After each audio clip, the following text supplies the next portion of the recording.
I just realized my bill of sales in the glove box so I can actually see when I bought this car. January 22nd, 2024. That 1 year ago or almost a year ago is when I bought it.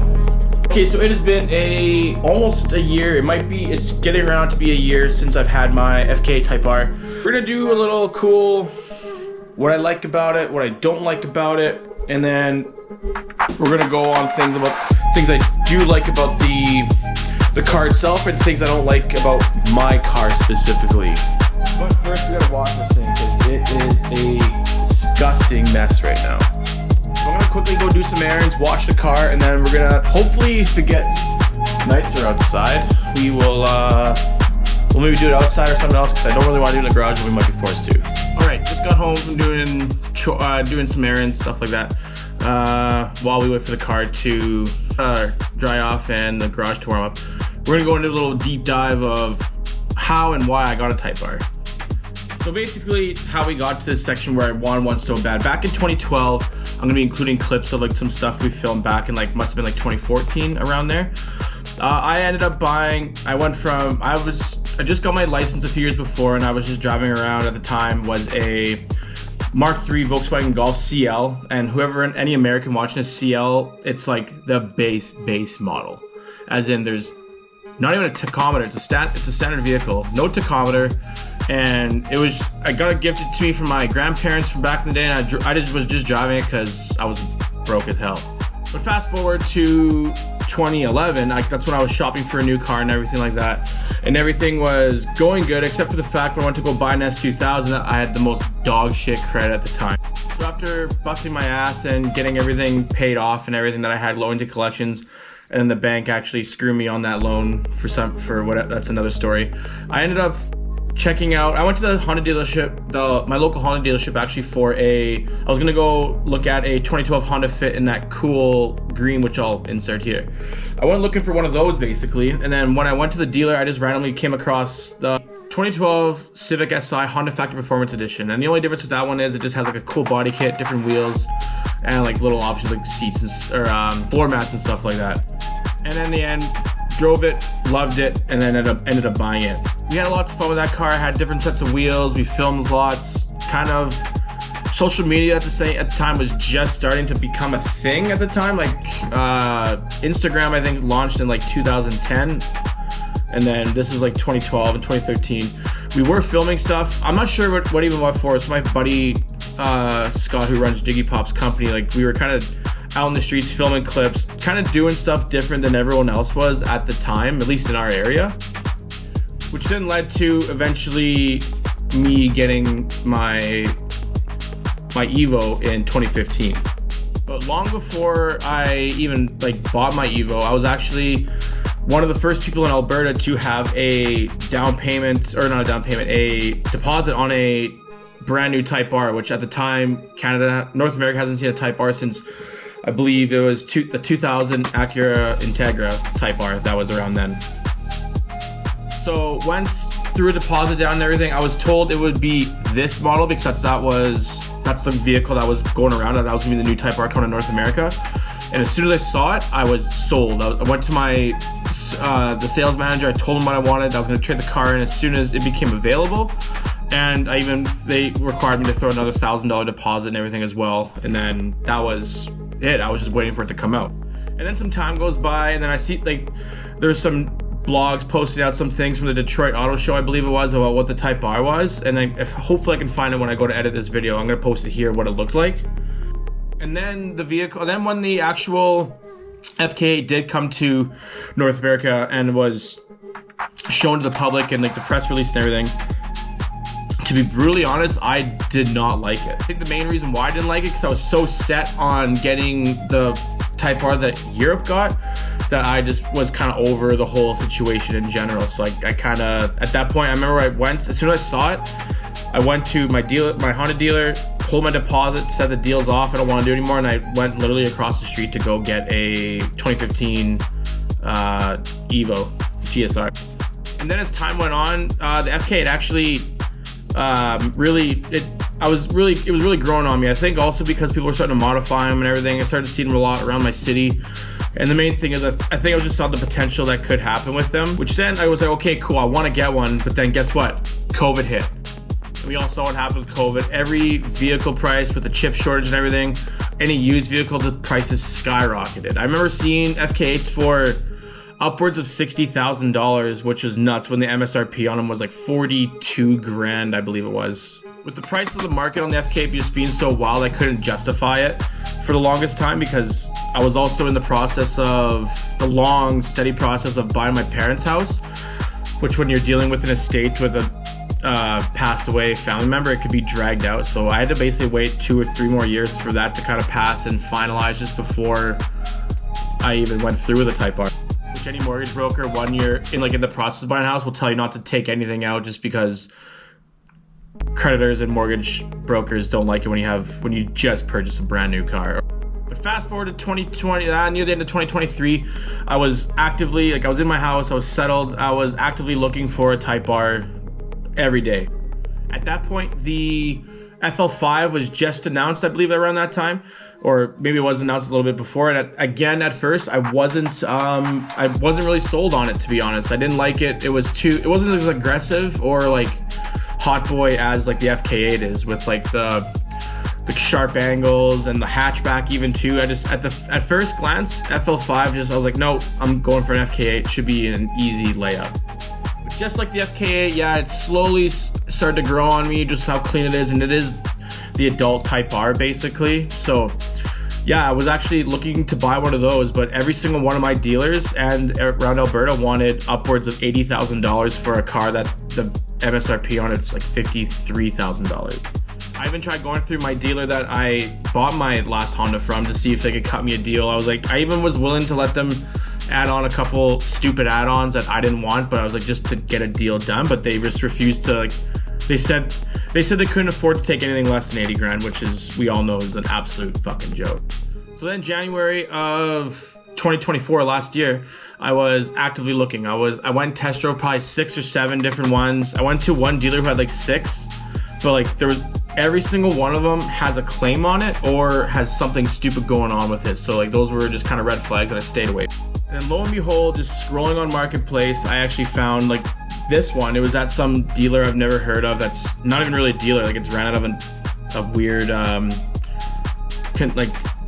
garage space for the most part.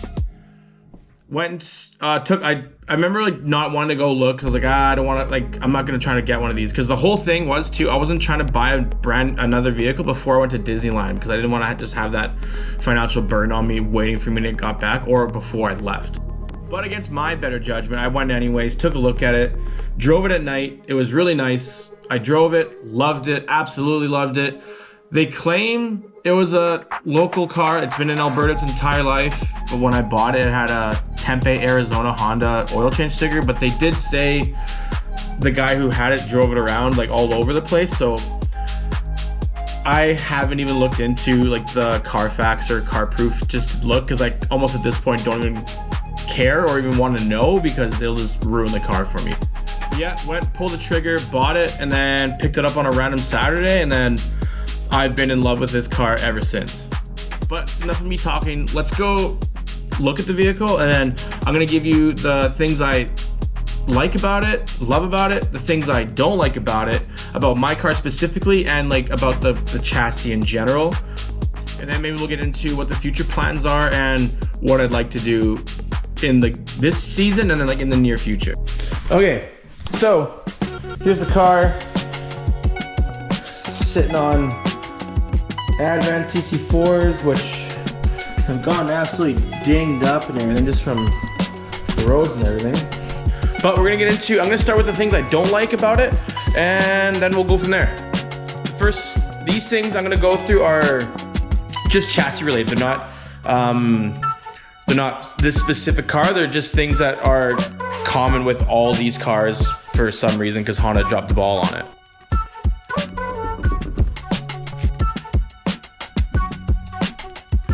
I don't know why, but for some reason on the FK8s, I'm not sure if it's an FL5 thing, but these mirrors and the spoiler base just move around. There obviously is a fix. You gotta take the whole thing apart, screw it, and then tighten down the bolt, but it's just a dumb issue to have, and Honda quality control really dropped the ball on that one. This next one, I thought it was just mine, but it's actually all of them that do it, or most of them, is can barely see it on camera. It might even just look like there's some dirt, but it's a drooping door seal. Might be hard to tell on camera, but right here, you can see from above there, it just, why? Like, why is this even an issue? One thing that really bugs me, like in 2018, like why is there no LEDs? Like why are we still using these piss yellow lights in 2018? It's the flagship Honda model too, so like it should have LEDs. Like the most basic model Acura comes with LEDs. I think even brand new Toyota Corollas, like base model Corollas, LEDs. One thing that is probably my biggest one thing I hate the most about the FK8 is the 5x120 bolt pattern. For whatever reason, they decided to put it on the Type R, but like there's a few Hondas and Acuras that actually utilize the 5x120 bolt pattern. Like the older TLs, they have them, or have the 5x120 bolt pattern. The Odyssey, I want to say the Ridgeline's 5x122, and there's a few other like Hondas in North America alone that share the BMW bolt pattern. I believe there is a way to convert the hub so it's 5x114, but at this point I already have these wheels, so it's like I'm just gonna keep doing it, I guess. Like if this was 5x114, I would have had wheels on it a lot sooner. Like I would have had TEs or even like trying to fit my ZEs on this car like long time ago. Another thing that really bugs me about the FK8 is for some reason, like out of all the years that Honda's been doing Type R, they always have Recaros in it. Again, except for the FK8. The seats are nice. Like I'm not docking that the seats aren't nice and everything, but they are not as good quality as say like a factory SR5 Recaro or something else of that nature. Like that would have been a way better deal to throw in there and just keep with Type R heritage. These seats are made by TS UK. It's a brand new, or not brand new, it's a company based in Europe that I had never heard of until I did the research on them. I don't even think, from what I look up, I can't see them making any other OEM seats as well. But if I'm wrong, tell me in the comments so I can look them up. But I didn't find very much when I was researching. And that, for the most part, is what I dislike about it from like the chassis standpoint. Now we're gonna get into what this specific car has or doesn't have that I do not like. And let me reiterate, I hate buying used cars, especially ones like this, because you know they've been beaten, you know they've been bagged on and everything like that, and then the wrong people get them and just do stupid things. Like the first thing, like you would think, looking at this, it's just dirty, oh sorry, it is dirty PPF. Let me clean that off. There. This one's not as bad. We'll go to the other one.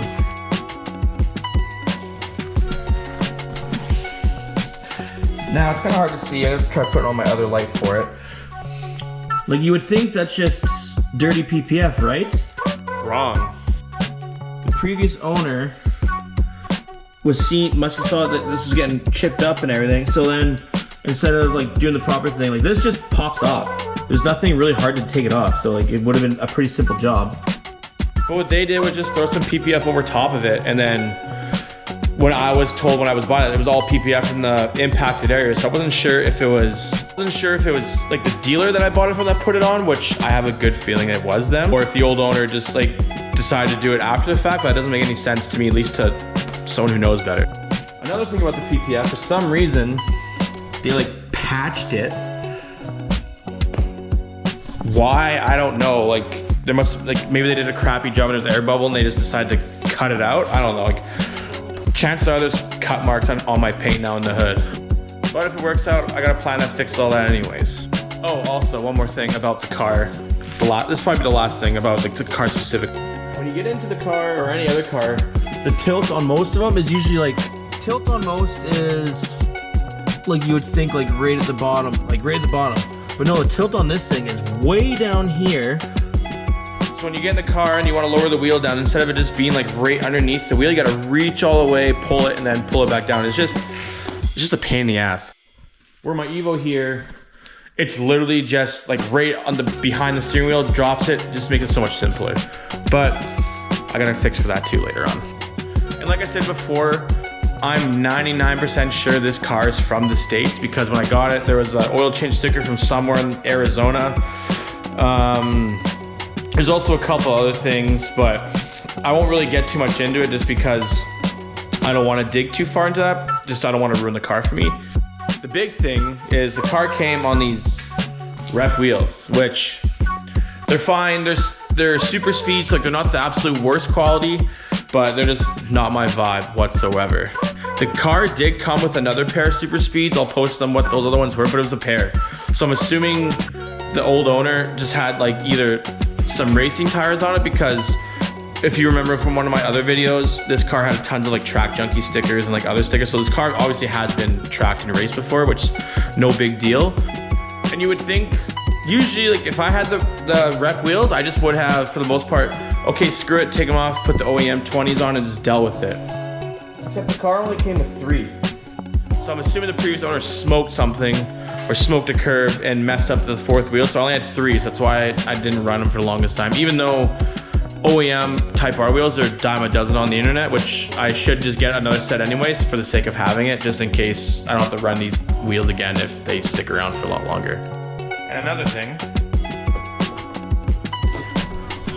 this car came with a bunch of rear chassis bracing, which at first wasn't bad, but this bar actually takes so much real estate that it's hard to put anything in the back. Like even a set of wheels and tires, you can't properly put in the back because that bar takes just enough space to make it useful. So that is coming off. The car did also come with front and rear sway bars, and it comes with some under chassis bracing, which the under chassis bracing is an absolute pain in the ass because then you can't take off the under tray, which I explained on my one video installing springs, which those I think are going to be coming off soon as well. And again with the PPF, like they just did a really bad job. Like for some reason a chunk missing here, a chunk missing, like it's obviously been pre-cut, but like any proper shop would have had that filled and everything like that. And then you can also see like there's rock chips and everything in this paint, and they just 3M'd over top of it like hacks. There's just a massive, might not be able to see it that great, but like there's a massive gap line in here that is garbage. The proper fix for that is going to be either peeling off the 3M, getting it fully repainted, and then doing it all, getting it painted, and then fully PPF it again. But I have what I want to do for that to justify doing something like that as well, but that's going to be a future thing. Now, since I've had the car, I have installed RSR lowering springs right there, and my Advent TC4 winter wheels. That's literally all I've done to this car in the year that I've had it now. I do have big plans for it. Like I do want to do full bolt-ons, like air, like intake, the crossover pipe, downpipe, full exhaust, and the intercooler, and then just go get a tune. Because in theory around there, it should be around, with all those parts, should be like around 400 horsepower, which for this thing would be an absolute rocket. Now let's talk about the things I do love about the car. Excuse the very dirty engine bay. But it's got a K20C1. This was also installed by a previous owner. It was done very bad, very poorly as well, but whatever, we're gonna deal with that too. The K20C1's a very capable motor. There's been guys that have 600, like 500, 600 horsepower to the wheels on stock internals with these, with just like bolt-ons and a turbo. So I don't plan on going that intense, but it should be a fun platform to have fun with and daily drive with for now. The other thing I love about this car is the factory stereo. The factory stereo in almost any Honda is unreal, and it has a factory subwoofer. Sounds great, has a big old screen, which if you look up the interior style of this, it's kind of hard to see because it's in the dark, but it gives me very NA1 NSX vibes somehow. Call me crazy, but that's just kind of the vibe I get from it. The other thing I love is just the red seat belts, the red interior front and back. Don't mind the mess. Interior, really nice in this car. Like my interior in my Evo is dog shit, but I love the interior on these cars. It's got all your modern creature comforts, like rear backup camera, all that stuff. Has like the Honda side, your blind spot camera. I love this car. I love everything about it. It's even got a little wireless charger in there, which everyone complains how slow it charges, but it charges on my AirPods just fine before and after the gym, so like I don't care because I wire in my phone for CarPlay anyways. But the one main thing I really love is the black roof liner. Every other car I've had has either been like beige or cream color, and the black just ties it all together super nice and makes it so it doesn't get, it's another thing you don't have to worry about getting dirty because you can't see it anyways. The space in this car too, like cargo space slash like space for people. I've had this thing packed with my girlfriend, her sister, I've had my girlfriend's almost whole family minus her dad in here for the most part. It's comfortable, it's quiet, it's really smooth. It's quiet for now until I put an exhaust on it, but that's a different episode. Oh, and also fun fact, these Brembos and these Brembos are the exact same. They take the exact same pads, same size rotors, except obviously different bolt pattern, but you can use the same ring size and they both work. Like when I order my gyro disc rotor rings for the Evo, they actually say for FK8 and Evo X, so that's also good to know. So like, if you wanted to, you can also swap pads around and stuff like that, which I actually have some old endless pads that I will be utilizing this summer. Some of the future plans I have for this car are, there's a few JDM goodies on Marketplace, I'll say, that I want to scoop up in the near future here that'll really tie this look I want together. But basically all I want to do is just build it, put some bolt-on parts on it, tune it, drive it to work every day still, and track it. I'm still looking to beat my 130 track time, which I should be able to do in this car 100% with some proper wheels and tires, which that'll be probably in another month or so away, just because I do have wheels already lined up. I just need to get tires, and I'll let you know when we do that. Even though the stance is nice, I would like to get the RSR iActive coilovers just so I can have the functionality of coilovers but still maintain the EDC functions of this car, just to keep it comfortable whenever I'm not being a hot boy. Oh no, my camera's gonna die. All right, let's wrap this thing up. Yeah, this video is gonna be kind of boring just because it's just me talking for the most part. But overall, for a daily track car and just overall this commuter, the Honda Civic Type R is unreal car. I can't really say great like bargain because they're still so expensive for what they are. Like I bought this a year ago, and when I bought it, the market was down on them, and I bought it for 42 on a 6-year-old Honda Civic. Keep in mind, it had 50,000 K on it, and as far as I know, was good to go and mint. The only downside really to driving this car as my daily is my commute to work. I have my drive to work every day is about 60 kilometers to work, and then 60 kilometers back. So I'm putting on 120K a day just driving to work. And that's not if I go see my girlfriend or go pick up, or we go do stuff on the weekend, because we usually take my vehicle.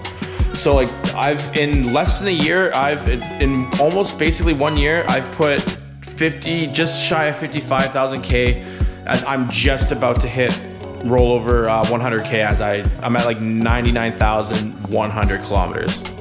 It pains me to drive it every day and put that many kilometers on it. That's why I am looking to get a daily for the daily, which we all knew was gonna happen. But I'm gonna wrap this up. I'm just sick of talking. Future plans that I want, like realistic plans that I want to get for this car are tints, because it's fishbowl and I can't stand it.